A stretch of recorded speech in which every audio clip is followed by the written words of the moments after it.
Hi hello I'm సౌజన్య. నేను ఇవాళ జొన్న మురుకులు చేస్తున్నానండి. ఏంటిదంటే ఫస్ట్ వీడియో తీద్దాం అనుకోలేదు, కాకపోతే పిండి కలిపాక మళ్ళీ గుర్తుకొచ్చింది. ఇదేంటిదంటే కిలో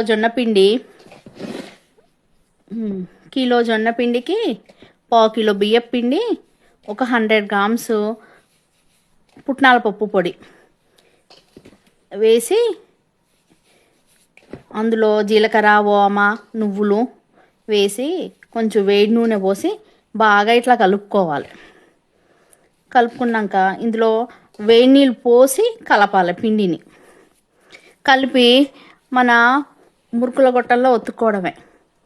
ఇది చూడండి, ఇందులో జొన్న పిండి, పుట్నాల పప్పు పొడి, బియ్యం పిండి, ఉప్పు, కారం, నువ్వులు, జీలకర్ర, ఓమ అన్నీ వేసి వేడి నూనె వేసి కలిపాను.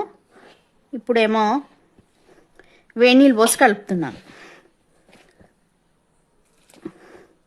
ఇంకా మనము దీన్ని జంతికల్లాగానే మురుకులు ఎట్లా చేసుకుంటామో అట్లాగే మన ఇష్టం. సన్నది వేసుకుంటే సన్నది,